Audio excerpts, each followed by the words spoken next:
Halo, apa kabar semuanya? Senang sekali saya bisa bergabung dalam event TED Talk kali ini, di mana saya gelar seorang banker di Jakarta akan menjelaskan atau membawa materi mengenai mengapa industri perbankan di Indonesia masih jauh dari kata mati. Mengapa mati? Jadi Bapak Ibu atau hadirin semua, sempat di awal tahun 2014 perusahaan saya secara internal waktu itu melakukan briefing ya atau meeting begitu.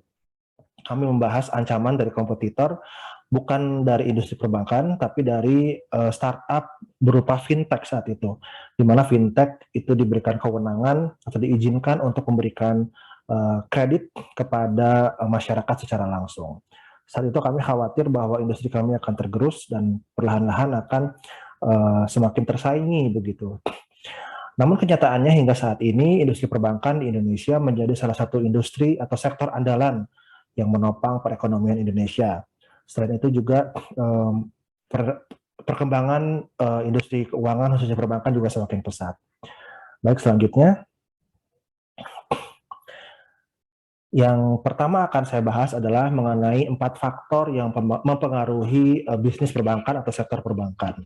Ini saya ambil dari kontan.com dan saya gabungkan dengan pendapat pribadi saya, di mana terdapat 4 faktor yang mempengaruhi bisnis perbankan. Pertama yaitu bisnis perbankan di Indonesia masih bisa bertahan dan masih dibutuhkan oleh masyarakat secara luas karena peningkatan jumlah penduduk produktif di Indonesia yang semakin tinggi dan masih cukup tinggi begitu.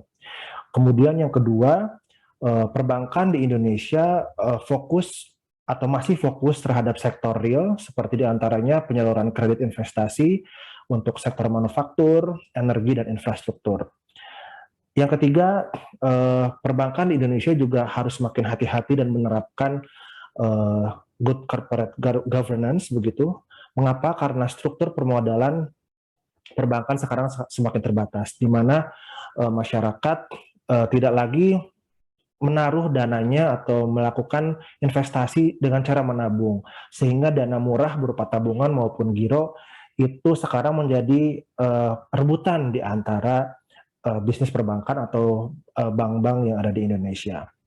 Kemudian yang keempat, faktor persaingan dengan industri keuangan yang berbasis teknologi. Tadi kita bilang ya bahwa dari tahun 2014 sudah muncul yang namanya fintech dan bahkan sekarang eh, tidak hanya fintech, bahkan bank-bank yang dengan jelas menyatakan sebagai digital bank begitu sudah semakin banyak di Indonesia.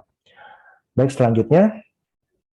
Nah, jadi Bapak Ibu, mengapa sampai saat ini dari tahun 2014 sampai 2022 industri perbankan masih eksis begitu ya, tidak meredup atau bahkan atau mati begitu ya. Nah, karena kami di perbankan pun itu berusaha untuk melakukan transformasi.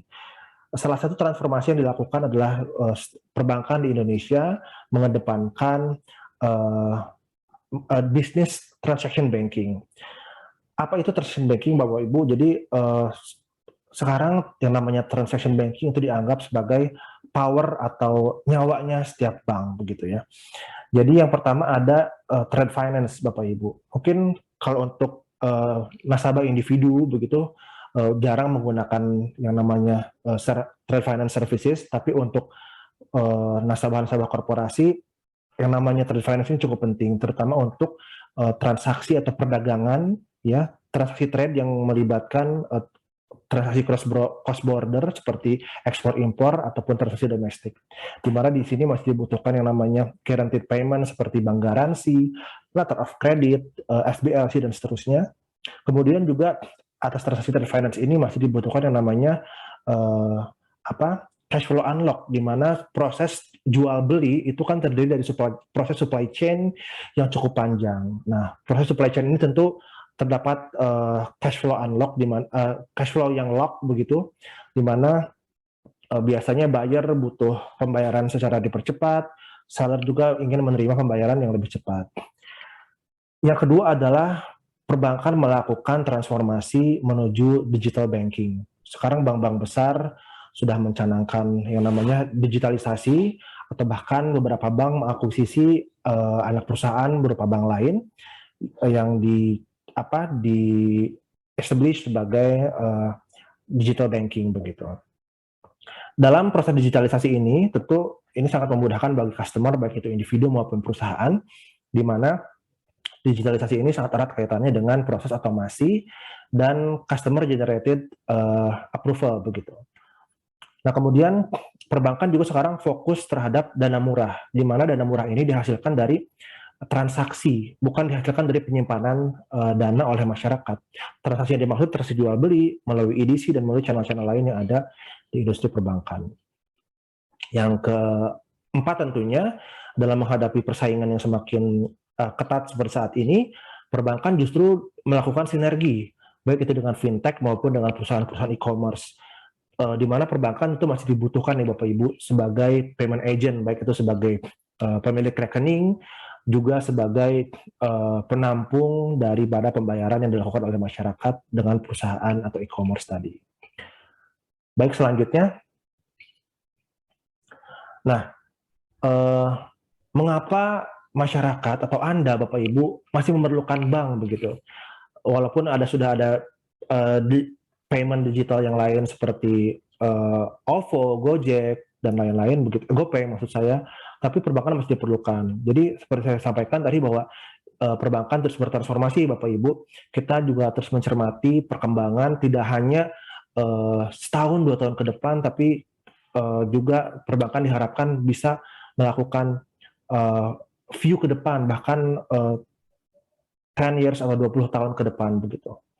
Yang berikutnya adalah karena perbankan itu merupakan industri yang aman dan highly regulated. Jadi Bapak Ibu tidak perlu khawatir untuk menyimpan dananya di bank, tidak perlu khawatir untuk bertransaksi menggunakan channel-channel perbankan, karena apa yang kami kembangkan tentu aman dan diregulasi secara ketat baik itu oleh OJK maupun Bank Indonesia. Yang ketiga, transaksi di bank seperti penyimpanan dana itu masih memberikan keuntungan ya, karena di Indonesia yang namanya suku bunga juga masih cukup lumayan dibandingkan mungkin di negara-negara lain ada yang minus, di mana kalau nabung malah kita harus bayar ke bank. Kalau di Indonesia Bapak Ibu atau hadirin semua masih bisa mendapatkan keuntungan dari dana simpanan.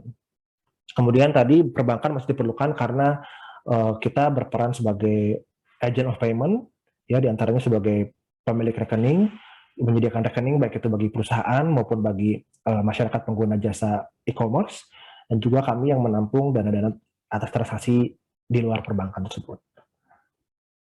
Baik, berikutnya. Nah, itulah Bapak Ibu mungkin sedikit pemaparan dari saya mengenai mengapa industri perbankan di Indonesia masih cukup berjaya hingga saat ini.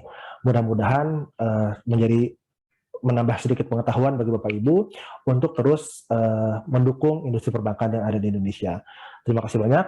Cukup sekian dari saya. Selamat sore dan sampai jumpa.